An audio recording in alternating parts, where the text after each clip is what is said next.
तबसरा आज दोपहर तक में एक बार फिर आपका स्वागत है। और मैं हूं दर्शपाल गुप्ता और मेरे साथ हैं वरिष्ठ पत्रकार सतीश वर्मा जी। सतीश जी, आखिर कांग्रेस अध्यक्ष वकार रसूल आजकल क्यों इतनी चर्चा में है और केंद्र की तरह जम्मू कश्मीर में भी नीति आयोग जो है बनने जा रही है। तो सबसे पहले हम चर्चा करते हैं कांग्रेस अध्यक्ष वकार रसूल की। कहते हैं ना इंग्लिश में कि everything fair in love and वार, उसी तरह जंग और सियासत में भी सब कुछ जायज है। जब तक गुलाम नबी आजाद कांग्रेस में थे उनकी बड़ी तूती बोलती थी, उनके बिना को पत्ता नहीं हिलता था। वकार रसूल उनके अपने बहुत चहेते थे। गुलाम नबी मीर के बाद जब मीर के विरुद्ध जो सब एक गुट हो गया, उन्हें अध्यक्ष पद से हटाना चाहा, तो उनके पास जो सबसे पहली चॉइस थी वो यही वकार रसूल था। लेकिन अब जबकि वकार रसूल जो है प्रेसिडेंट बन गए हैं, वो गुलाम नबी आजाद कांग्रेस छोड़ चुके हैं। अब इनका जो है वाक युद्ध शुरू हो गया। सबसे चहेते वकार रसूल, उनके गुरु गुलाम नबी आजाद, अब एक दूसरे के विरुद्ध जो है बयानबाजी शुरू हो गई है। क्या कारण है? नहीं, आपने गुरु की बात की, आपने ठीक कहा। वो कहते हैं ना कि समय बदला है, ना वो उस्ताद रहे ना वो चेले रहे। और सबसे बड़ी बात यह है कि हम देख रहे हैं लगातार कि आपने जैसे जिक्र किया कि जब जी मीर और आज़ाद का झगड़ा कई सालों से चलता रहा, उसका खामियाजा पार्टी ने भुगता। पार्टी की स्थिति यह बनी कि पार्टी हाशिए पर आ गई। ये ऐसी खबरें, अच्छा, पार्टी आलाकमान की दिक्कत ये थी कि वो कभी समय पर कार्रवाई कभी नहीं की। गांधी परिवार ने पहले अंबिका सोनी बनी थी प्रभारी, वो आती थी अपना यहाँ पर हलवा मांडा खाया और वापस लौट गई। उसके बाद रनी पाटिल बनाई गई, वो भी इतनी इफेक्टिव नहीं रही मानी जाती। और आप देखिए जब जी मीर को हटाने की बात हुई तो गुलाम नबी आजाद, जैसा आपने जिक्र किया कि उन्होंने कई नाम प्रस्तावित किए। उसमें सरूरी का भी नाम था, जीएम सरूरी जो चुनाव वैली से हैं, इनका भी नाम था, ये बनिहाल से आते हैं। तो आखिरकार इनके नाम पर मोहर लग गई। अब न जाने क्या हुआ आजाद। हालांकि मैं आपको बीच में रोक रहा हूं कि बहुत से जो कांग्रेसी थे जी, वो नहीं चाहते थे कि कश्मीर से, जब इनका नाता वहीं से था, बिल्कुल, कि वकार रसूल को यहाँ का प्रेसिडेंट बनाया जाए। बिल्कुल, उसके बावजूद भी बिल्कुल गुलाम नबी आजाद की चलती थी, बिल्कुल, और गुलाम नबी आजाद ने अपने ही आदमी को वहां फिट कर दिया। बिल्कुल, आपने बिल्कुल ठीक कहा। हमें याद है कि उन दिनों में ये भी कयास लगाया जा रहा था कि कहीं बीजेपी को जवाब देने के लिए उन्हीं की स्टाइल में कहीं जम्मू संभाग का कोई स्टेट का प्रेसिडेंट बनाया जाए। उनमें रमन बल्ला का नाम सबसे अग्रणी था। लेकिन जब इनके नाम का क्लियर हुई तो हैरानगी भी हुई। लेकिन ये है कि पार्टी का जो जितना कैडर था, कैडर की बात करें, वो आज़ाद के साथ नहीं गया। आज़ाद छोड़ गए पार्टी जरूर। उसमें ताराचंद कटरियाले जुगल हैं, कटवाले मनोहर लाल शर्मा हैं, चुनाव वैली के सरूरी हैं, और मोंगा हैं वैली के कई नेता जो थे वो चले गए उनके साथ। लेकिन आज़ाद की सबसे बड़ी प्रॉब्लम यह है कि आज़ाद साहब ने कांग्रेस छोड़ने से पहले जिस जयसिंह के फार्म हाउस पे बड़ा गरियाई से आला कमान पर उनके साथ G23 के भी नेता आए थे और उन्होंने बड़ा तीखे हमले किए। अल्टीमेटली जब ये पार्टी गठन की बात की कि हम राष्ट्रीय स्तर की पार्टी बनाएंगे कांग्रेस को डेंट लगाने के लिए, लेकिन लगता है कि अभी तक जितने आज़ाद साहब के प्रयास हुए वो लग रहा है उनको खुद को डेंट लग गया। और अब बात अगर सीधा हम इसमें आए बिना भूमिका बांधे सीधा वकार रसूल वानी पे, एक चिट्ठी जो सोशल मीडिया पे वायरल होती रही जिसमें कहा यह जा रहा है कि ये गुलाम नबी आजाद, आरोप है गुलाम नबी आजाद के गुट ने वो चिट्ठी सोशल मीडिया पे प्रसारित कराई है कि कोई एक्स मिलिटेंट है उसको कार्ड दे दिया गया और चिट्ठी भी दी गई।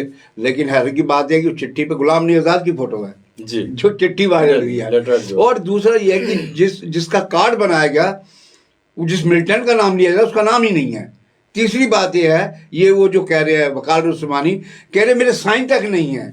चौथी बात सबसे बड़ी जो उन्होंने अहम बात कही, ये बात कहने की तब है जब चीफ मिनिस्टर थे, उन्होंने कहा कि अगर मैं गुनहगार था तो मुझे अंदर करना चाहिए था। इसका मतलब इन्होंने देश की जो एकता के साथ गुलाम नबी आज़ाद ने समझौता किया। मगर जो अगर मैं गद्दार था तो मुझे जेल में डालते। जी जी। तो कुल मिलाकर देखा जाए, मुझे लगता है कि गुलाम नबी आज़ाद बड़ी ऊप स्थिति में है, और बौखलाहट में अगर इस तरह कदम उठाते रहे तो मुझे लगता है गुलाम नबी आज़ाद, जिस तरह कल खबर उड़ी कि जय सिंह जो उनके बड़े प्रिय पात्र थे, और उनके फार्म हाउस पे सैनिक कॉलोनी में 2 बार कार्यक्रम भी हुए हैं आज़ाद साहब के, अगर उन्होंने दूरी बना ली है, और मैं समझता हूँ कि चुनाव आने तो जिस प्रकार की हमें जानकारी मिल रही है, बहुत से लोग इनसे दूरी बना लेंगे।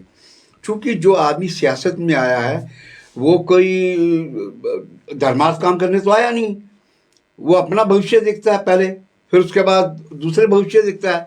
जब उनको दिखाई देगा कि आज़ाद साहब तो कहीं है नहीं, और हम आप पहले भी चर्चा कर चुके पीपी न्यूज़ लाइन पे कि राहुल गांधी की जो रैली में उनको जो अपार जन समर्थन मिल रहा है, उसका 10% भी अगर gateway of Jammu Kashmir में एंटर कर जाता है तो मैं समझता हूँ गुलाम नबी आज़ाद के लिए मुश्किलें खड़ी हो जाएगी। वकार रसूल ने बहुत बड़ी बात कही है, कल एक पत्रकार सम्मेलन में बड़ा विषय बात कही है।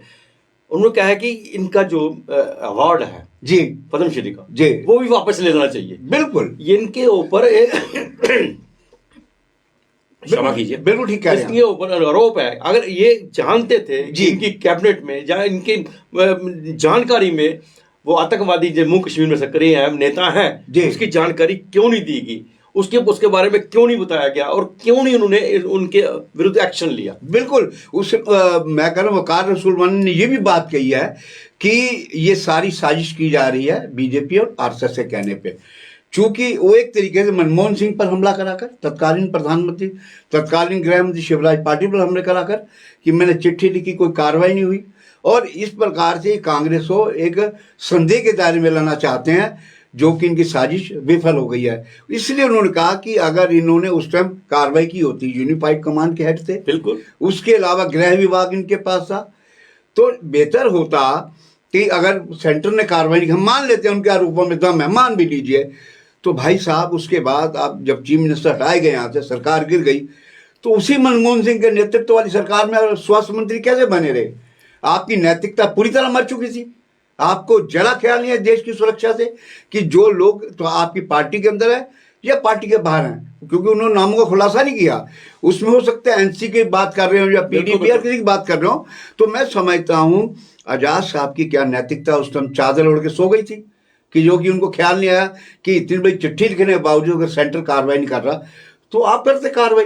तो मैं समझता हूँ गुलाम नबी आज़ाद अब रास्ता ढूंढ रहे हैं, और कई बार लगता है ना कि आदमी गलती दुरुस्त करने के चक्कर में लगातार गलती करता है। पिछले में बयान दिया जी जी कुछ कहना चाह रहे हैं। बिल्कुल बिल्कुल, मैं ये कहना चाहता हूँ कि ये गुरु शिष्य के तकरार में जी शिष्य थोड़ा सा आगे निकल गया। बिल्कुल बिल्कुल, मैं कहता हूँ बिल्कुल, बेशक वकार रसूल जो थे कांग्रेस में थे, मंत्री भी रहे, सब कुछ रहे हर चीज, लेकिन उनका कद इतना ऊंचा नहीं था कि पूरे राज्य में, स्टेट में उन्हें वो अच्छी तरह से लोग नहीं जानते। बिल्कुल, जो इस विवाद ने उनको घर पर बना दिया। यहाँ ही नहीं, जम्मू कश्मीर से बाहर भी उनकी अब चर्चा होने शुरू हो गई। बिल्कुल, क्योंकि गुलाम नबी आज़ाद ने जो बातें की हैं उसी बातों को लेकर बिल्कुल इनका कद जो है उन्होंने खुद अपने शीशे का बढ़ा दिया। बिल्कुल, देखिए हम खुद पत्रकारिता में कई दशकों से हैं। वकार रसूलवानी का हमने कितना नाम कभी लोकप्रिय नहीं सुना, और बनिहाल से हैं। और हालांकि इनके चाचा, इनके ग्रैंडफादर, पिता शुरू से कांग्रेस फ्रीडम मूवमेंट में रहे हैं, इनकी हिस्ट्री है। ऐसे परिवार पे एकदम उंगली उठाना भी मुश्किल सा लगता है, जिस तरह गुलाम नबी आज़ाद या जैसा आरोप लगा रहे उठाए जा रहे हैं। तो मैं समझता हूँ चूंकि हमने पिछले दिनों देखा राजस्थान में जो भारत जोड़ो यात्रा में रमन भल्ला, अपना वकार रसूलवानी और जम्मू कश्मीर के कई नेता उसमें शामिल हुए, और वो कहीं राहुल से कानाफूसी कर रहे हैं। बिल्कुल, इस प्रकार की फोटो आई तो लगता है आजाद साहब को ये लगा होगा कि कहीं ये तो नहीं कि मेरा ही जिक्र हो रहा हो। तो कई बार जब आदमी शिकार हो जाता है तमाम तरह की भ्रांतियों का, तो उसे लगता है कि हो सकता है मेरा जिक्र, जैसे कोई दुश्मन आपके सामने हंस रहा हो ना, हमारे दिमाग में आएगा यार हमारा मजाक उड़ा रहा है, चाहे वो पॉजिटिव हंस रहा हो। बिल्कुल। तो ये आजाद साहब लग रहा है कहीं कुंठित हो गए हैं, उनकी समझ में नहीं आ रहा कि हम करें तो करें क्या। वो कांग्रेस के फेवर में बयान देते हैं, फिर अगले 48 घंटे में कांग्रेस के खिलाफ भी बोलना शुरू कर देते हैं। बिल्कुल, अगर जम्मू कश्मीर की बात करें, जम्मू कश्मीर को मंच बना के अगर चलना है तो जम्मू कश्मीर में कितनी राजनीतिक पार्टी हैं? बिल्कुल, हमने तो यही सोचा था कि आजाद साहब आएंगे, बहुत बड़ी नेशनल पार्टी खड़ी बिल्कुल। करेंगे जो भारतीय जनता पार्टी के सामने खड़ी होगी, बिल्कुल। कांग्रेस के सामने खड़ी होगी। बिल्कुल। अगर आप रीजनल पार्टी बनाना चाहते हो, रीजनल पार्टी जम्मू में कितनी है और कश्मीर में कितनी है? बिल्कुल। वो तो ऑलरेडी पहले ही वहां पे उनका घर घर में उनका क्या नाम कार्यकर्ता घुसे हुए हैं, सब कुछ है। उन्होंने साबित भी किया है, बहुत से चुनावों में साबित किया, कभी किसी ने किया, एक पार्टी ने, कभी दूसरी पार्टी ने किया। तो अब मतलब आप अपना अस्तित्व इस जम्मू कश्मीर के अंदर कहाँ आप ढूंढ रहे हो, कहाँ खड़े हो रहे हो? बिल्कुल, देखिए इवन हम तो कह रहे पीडीपी, अगर एनसी की बात छोड़े, अल्ताफ बुखारी की जम्मू कश्मीर पार्टी ने जो वीडीसी के चुनाव हुए उसमें उन्होंने अपना एक मजबूत स्थान बनाया। आप रीजनल पार्टी में कहां जाएंगे? और जबकि आपके साथ घोषित होने के 48 घंटे बाद जम्मू का एक प्रमुख नेता पूर्व पार्षद रहा है जय सिंह, वो अगर आपसे अलग दूरी बना रहे हैं तो उन्होंने एक बड़ा बड़ा व्यापारी को काफी खर्चा भी किया। बिल्कुल, ये कर रहे तो थे। मैं समझता हूं कि गुलाम नबी आजाद को हमने कल भी जिक्र किया था, परसों भी जिक्र किया था, उनको थोड़े दिन जो है योगा करनी चाहिए और अध्यात्म की ओर जाना चाहिए, ताकि जब मन चित्त एकदम शांत हो जाए उसके बाद उनको इस तरह के बयान देने चाहिए। क्योंकि वो देखिए, ये दुनिया बहुत छोटी है सियासत की, अगर वो किसी के हाथ से गेम कराएंगे तब भी वो बात खुल जानी है।